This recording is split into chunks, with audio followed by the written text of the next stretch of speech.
Anyone see Matt last couple of days? Matt? Not around? Shit. Call.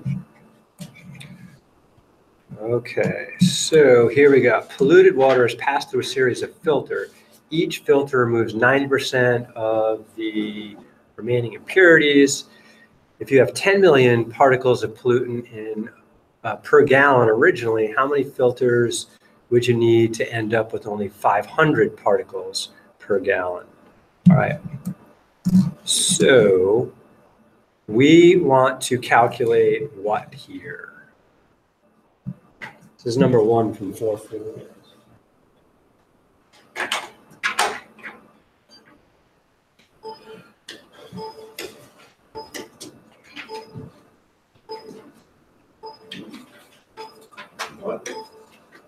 Polluted water is passed through a series of filters. The filter removes 90% of the impurities. Each time you run it through, you start with 10 million particles per gallon. You want to get it down to 500 particles per gallon. Start with gallons. Well, it's particles per gallon is important.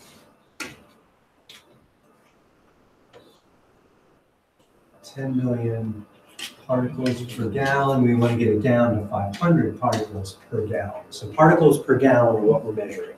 And that's what the filter deals with. So what does the filter do again? Removes. Okay, so if the filter removes 90% of the particles, how much are we stuck with after each filtering? 10%. Yeah, so that with respect to 100% has been like one of the key things throughout a lot of the work we've been doing. So where our value R is 90%, 0.9. That means we're concerned about what is 100% minus that 90%, which is 10%, or 0.1. So that's what stays behind. That's our multiplication factor. We're starting with how much? 10 million, yeah, and I want to actually write the whole thing out, so the 10 million. And our formula says take whatever your initial amount is times whatever you're left with respect to 100%, that would be 10%, and raise that to the power t. What's t going to be here?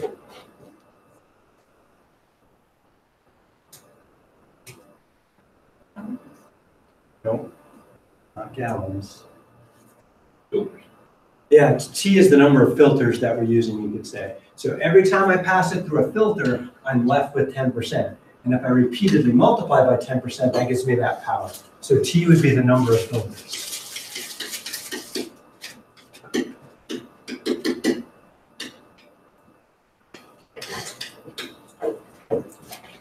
So we need to calculate how many filters that we're going to need here.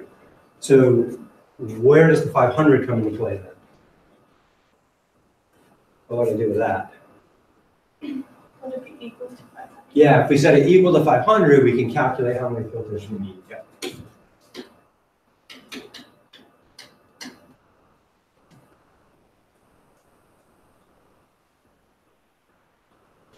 And put that in a new screen.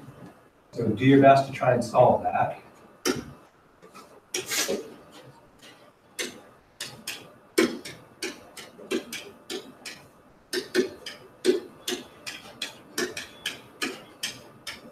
All right, so write something down, whip out a calculator, tell me about how many filters we need.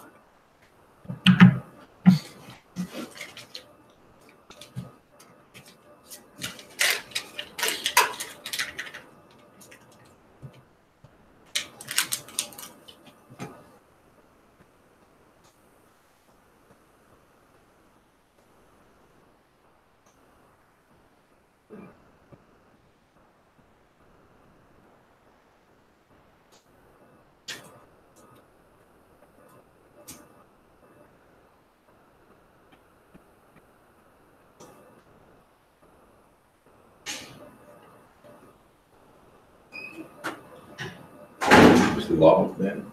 Yeah, you got to use a log to get that power.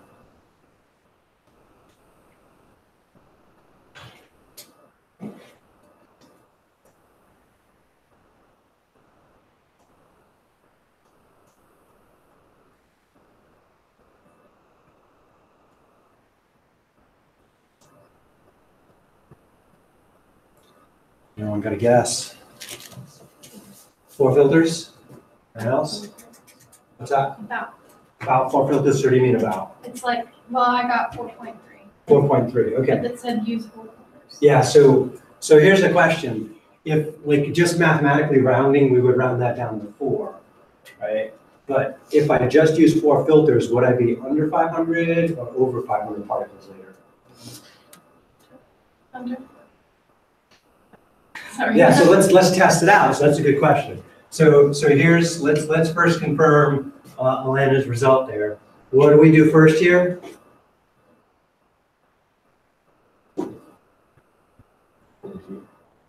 What's that? Nope, not yet. Divide by the 10. Divide by the 10 million, yeah. So to solve for t, we got to get rid of the outermost stuff first. The outermost thing is that 10 million, so we got to divide by 10 million.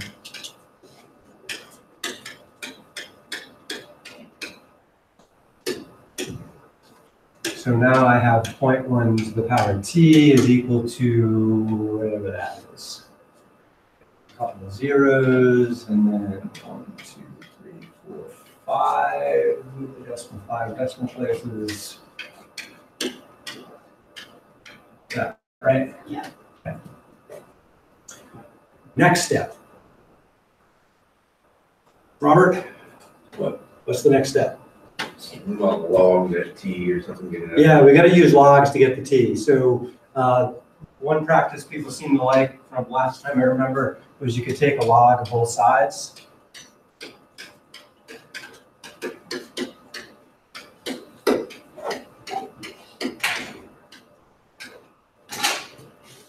And then, Aaron, we could do what with the t? Now we can pull the t out front.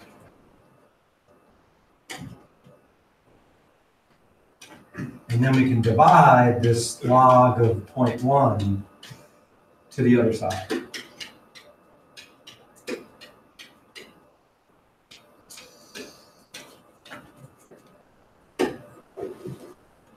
Because we want to break that multiplication, we divide.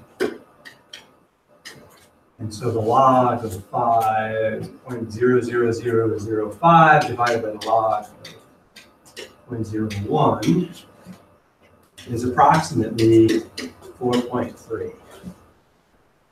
Now we can't use 4.3 filters, it's going to be 4 filters or 5 filters. So what if we took like the standard rounding routine and say, yeah, it's closer to 4 filters, and we plug 4 into the original equation? What's going to happen? If I whip out my calculator and I say, what is 10,000, 10 million? 3, 1, 2, 3. Times 0.1 raised to the 4th power, I get 1,000. Am I down to 500 or less? No, so that's not good enough. So what do I have to do? Instead of 4.4, I would call it what? I got to up it to 5. I'm not quite getting it up. Now, if we put a 4.3 up there, we'll get pretty damn close to 500, but I can't have a third of a filter. It's either a whole filter or not. So I got to up it to 5 filters. And then I get under, but that's okay, better than over 500, because otherwise I'm not meeting the specifications. The question is, what does the online homework want? I'm going to say it wants 5. Yep, got it right. Ooh. So the big part here was looking at the given information, try and figure out what were the key numbers. So the 90% was being removed. We had to figure out what was left behind. So always out of 100% is going to be key in a lot of these problems. That ends up being the base, and then we need some starting amount. And then over here, this was kind of like our target value. So it's a pretty common theme to these problems. We get our rate of increase or decrease, we apply that to 100%. We're going to use that as the base for the power. We need some starting amount, and then we're going to figure out how to get to our target amount. And that is where we have to do the solving. And a lot of this is solving we've done before. Getting rid of a multiple by dividing, we've done that quite a bit. The new thing here is playing with logarithms. So hopefully that's getting better. Jenny, you said there was another one? 2. Number 2? Okay, this one is pretty similar. So let me get a shot of it. Just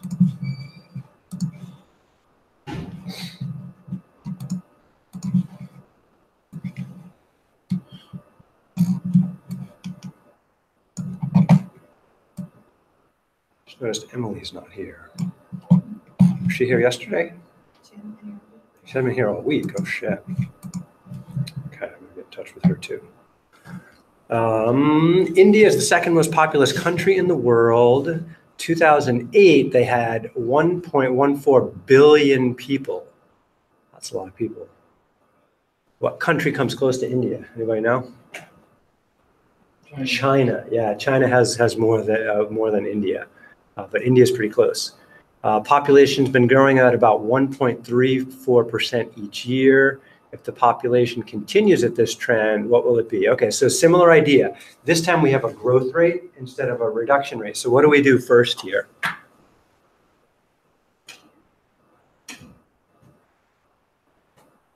What's our growth rate?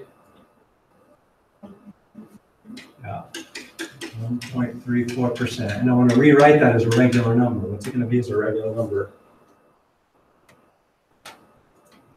0.00134.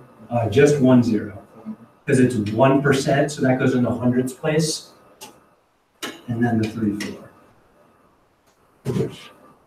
Okay, so what do we do with that number now?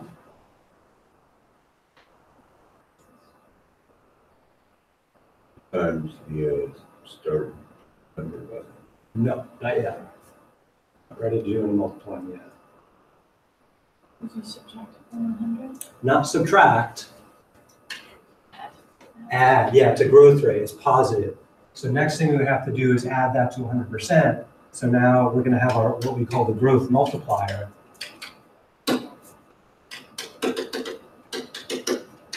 Which is going to be 101%. And then we get that little 3, 4 hang down.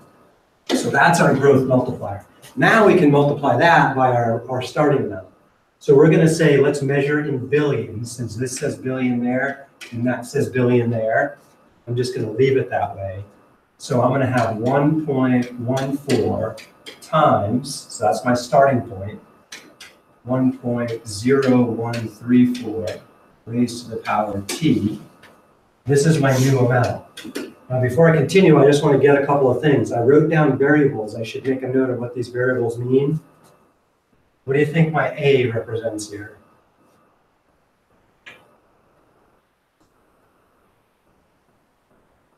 What am I calculating? Billions of people, yeah, the population.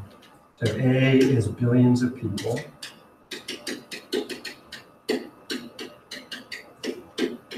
And what's T going to be here? Years. Time in years, excellent. And it's got to be years because they gave me my growth rate is each year. Right? Remember, the rate time has to match whatever their time variable we use. All right, so we got ourselves a formula. What are we going to do with the formula? First number, 1.14. What's that? Divide 1.14 by 1.14. Hold on. We haven't used the 2 billion yet. Where's that fall? That's going to be where A is. Yeah, we want to set it equal to 2 billion. Yeah, that's it. So putting all the pieces together for this problem, we get that our 1.14 times 1.0134 to the t, we're hoping to figure out when that's equal to 2 billion. So whip out your math. This is a little easier than the last one in terms of the numbers. So you can come out with how many years it's going to take.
Calculator.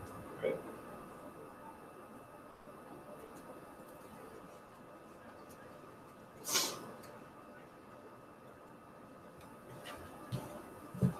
Anyone got a number?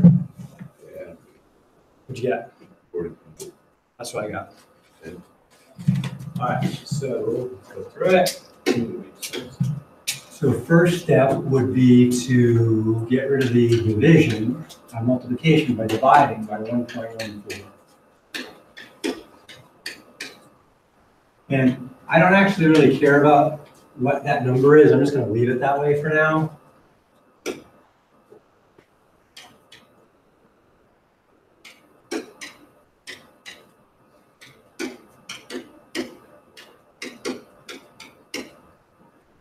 I just need to get that t out, so then I take the log of both sides. So that's going to give me the log of this side and the log of that side. And I'm just going to ask my calculator what that number is in a minute. That t pops out, and we get to divide by the log of the base.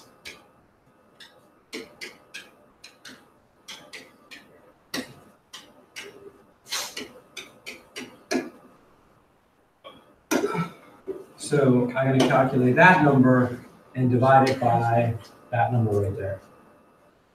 So if I type that in the calculator, so pretty similar to last time, slightly different set of numbers. So I want the log of 2 over 1.14, lose the log, divide by the log of the old base, 1.0134. And this says it's going to take over 42 years to grow to 2 billion. If they're still increasing by only 1.34% per year. It's a pretty slow growth rate. So it's going to take a while. If you're not sure about it, we could always do something like build a table and take a look what happens if we add 1.34% each year and watch how slowly it rises. How could we test to see if that's a reasonable number besides a bunch of us just got the same answer? Yeah, plug it back into the equation. So we thought the equation was to take that 1.14 billion we started with multiply by the growth rate, the growth multiplier, which is 101%, that extra little 3, 4 tagging long. Raise that to the 42nd power, and I get a number pretty close to 2, which is what I was hoping for, about 2, and we're interpreting that as billion. Okay? So we should be able to calculate it and then plug it back in and check. And sometimes you get numbers that like, this doesn't make sense to me. But if you plug it in and it checks, it works. So if I was still not sure, I would whip out a spreadsheet where I just went 1 year at a time to see what happens. All right, what else do you want to do?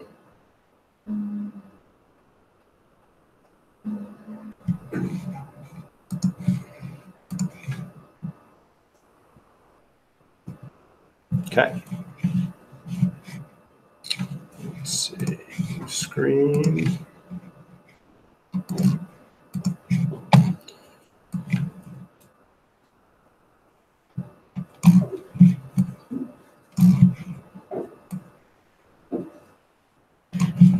All right, so pH measures the concentration of hydrogen ions in a given substance. And so here they give us a formula for that. So at the very end here, it says the pH equals, on this screen, it looks a little funny. There's a little dash. That means it's a negative log of H, where H is the concentration of hydrogen ions. So again, that formula is to calculate the pH, take the opposite of the log of whatever the concentration of hydrogen ions is.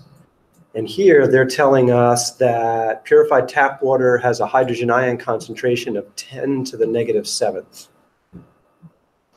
That is what I'm plugging in for H. Okay, so again, this last sentence, for a given concentration of hydrogen ions, that's what they call H, plug it into this formula. So the pH would be, by plugging in the number they gave us, 10 to the negative 7th. What's the base of this logarithm here? It is base 10, yeah, right. When it's not written, it's 10. And what happens if we take a log base 10 and a power base 10? What do they do to each other? They cancel. So what should be left behind here? Yeah, just the minus 7. So what should be left is this minus sign out there and the minus 7 from inside. So I predict the answer is going to be 7 when I type it into my calculator, because of the way those guys cancel. So let's see. What is the opposite of the log of 10 raised to the power negative 7? And Google says 7. Got it right.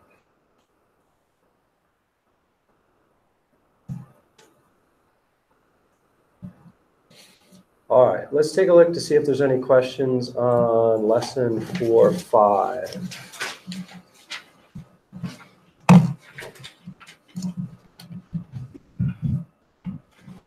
So I emailed y'all yesterday. Yeah, you're supposed to do a spreadsheet for part 3. I'll get to that here. Let's see, where's the email I sent you guys? Right here. So the first question they asked was, what are some things that you think affect braking distance? So I wrote down the type of tires you have, the weight of the vehicle, the road material, if it's rainy or icy or gravel, maybe a full moon. Anybody have anything I didn't write down? What is it?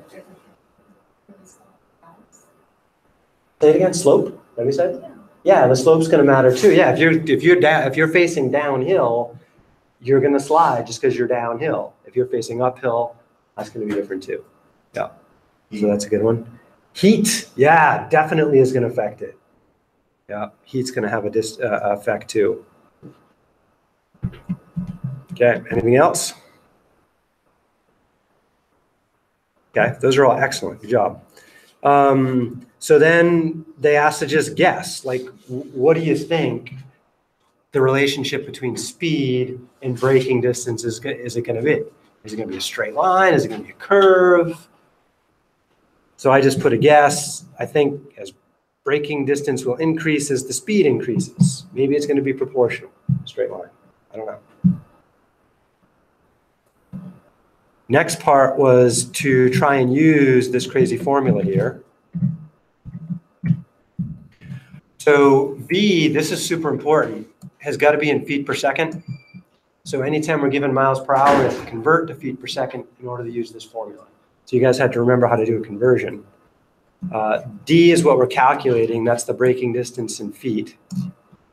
Road grade, that's G, that's a percentage. And hopefully you read about road grade in the prep assignment. It was the last question in the prep assignment. And it's just a ratio. Okay? Like often times you'll see a sign that says danger, 6% road grade coming up. That's pretty steep. That means you're going up 6 feet every 100 feet you go horizontally. Okay. And then friction coefficient, and that's something that's experimental. There's books you can look up friction coefficients that, and they depend on what kind of tires do you have, what's the road conditions like, and then temperature is also a factor in determining the friction coefficient. So, and then we have gravity. Turns out gravity plays a role too, because that has something to do with the slope and the weight of the vehicle. So here we're given the friction coefficient is 0.8, and we're given the slope is a ratio of 0.05, and we're told to plug that in. And I got, when I plugged all those numbers into the bottom, 54.74. Anyone else get a similar number? Okay. From there, it was a matter of figuring out how to convert 10 miles per hour to a number of feet per second. And I wrote my work off to the side here. Zoom in on that a little more. Oh, it won't let me zoom in anymore. Oh well. Let's move this. So I had something in miles per hour that I needed to convert. And so I remembered that there were 5,280 feet in 1 mile. So that's going to allow me to convert from miles to feet. And then since there's 60 minutes in an hour and 60 seconds in a minute, 60 times 60 is 3,600 seconds in an hour. So the conversion ratio is 5,280 divided by 3,600.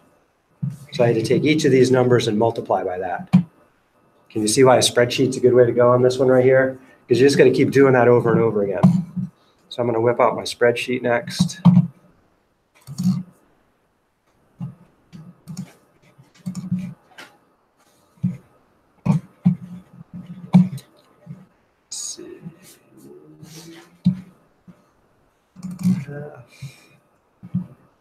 Let 92 new sheet.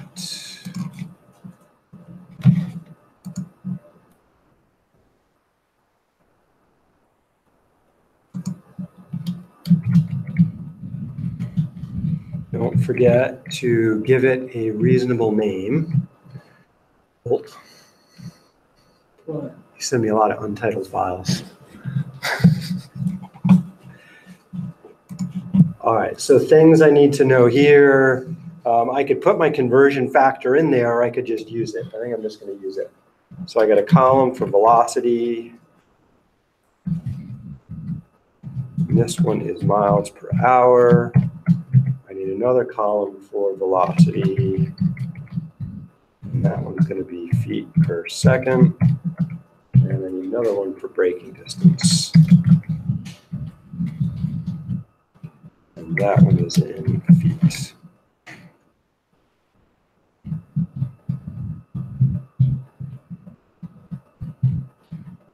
I'm just going to put the first few in here. So the conversion is pretty straightforward. Take whatever miles per hour you're given, multiply by 5,280, divide by 3,600. Once you type that once, you can fill it down. 5,280 over 3,600 is the conversion fraction.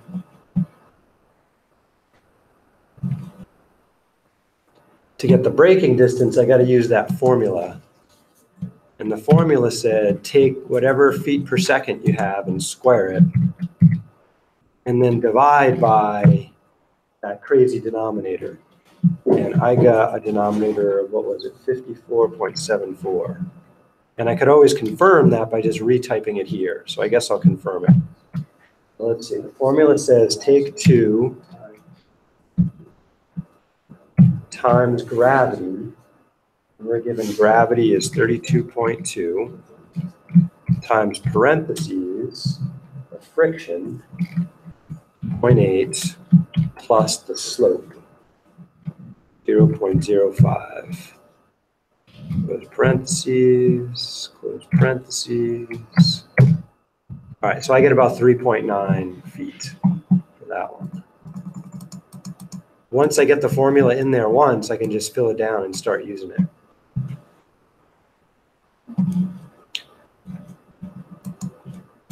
So you could either recalculate that number or just type in the number you calculated earlier. You're going to get pretty close to the same thing each time. And then just type in your other numbers. So I did 80. And then to try and get the answers on the next question, it says extra if needed. So I decided to do 30 and 60. Because what do they ask about on the next page?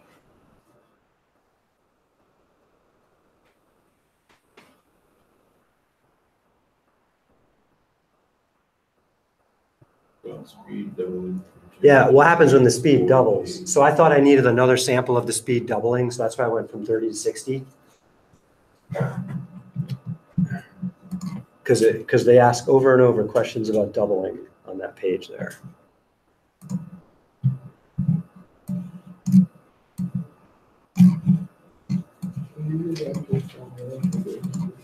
Braking distance, yeah. So there's 2 ways you could type it in. One way is to just you start off with equals. You have to take your velocity in feet per second and square it. And then divide by that number we calculated earlier. And the number I calculated came out to be, with the given information, came out to be about 54.74. And then just fill that down.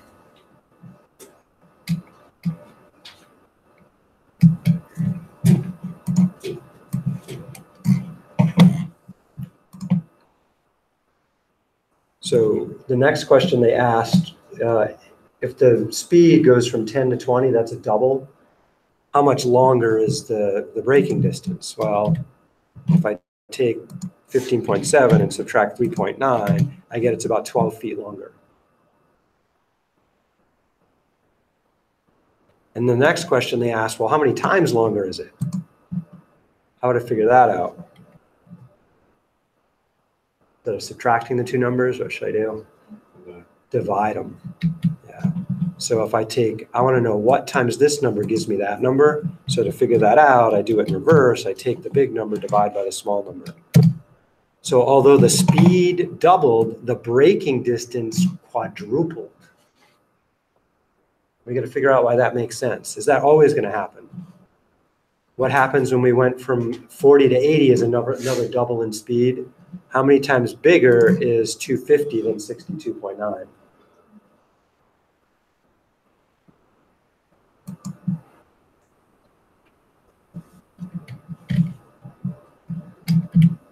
Oops.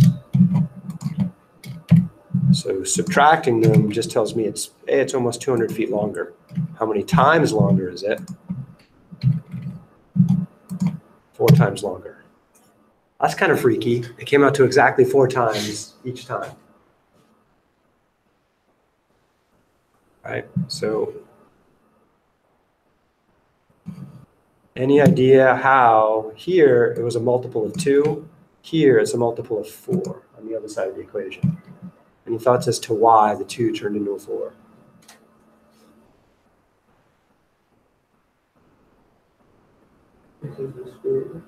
Because you squared it. Yeah, so I'm going to test Colt's hypothesis. If I compare 20 miles per hour to 60 miles per hour, how many times faster is 60 miles per hour than 20? 3 times faster. So if we square 3, we get what? 9. So my prediction is if I compare this row right here, let me highlight that. out highlighter. So this row right here, although the speed is 3 times greater, we're predicting that the braking distance is going to be 9 times greater.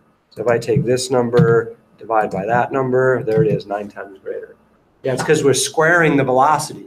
So if we have a change in velocity that's 3 times faster, what's 3 squared? 9. Yeah, that's the key, because we're squaring the velocity. Why that jumps out there.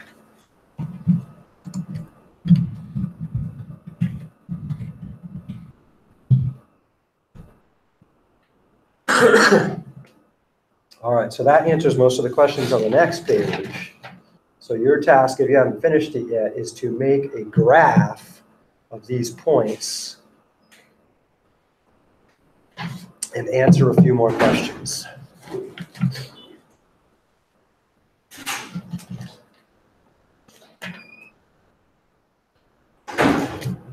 So I'll give you the last few minutes to finish that up.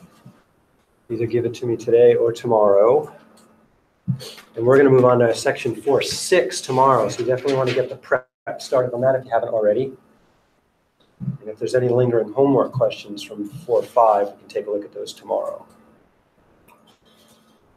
And if you have any questions about a spreadsheet, let me know.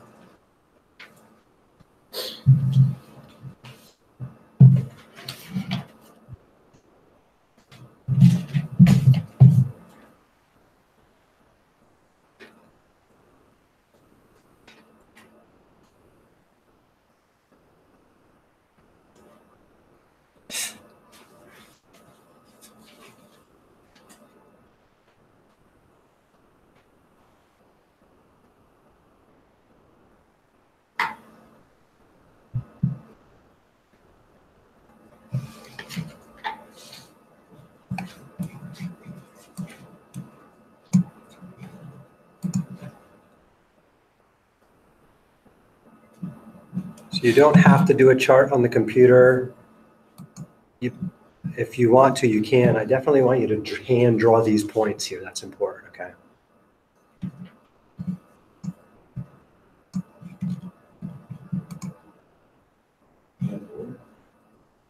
On the next page, you're going to plot the points.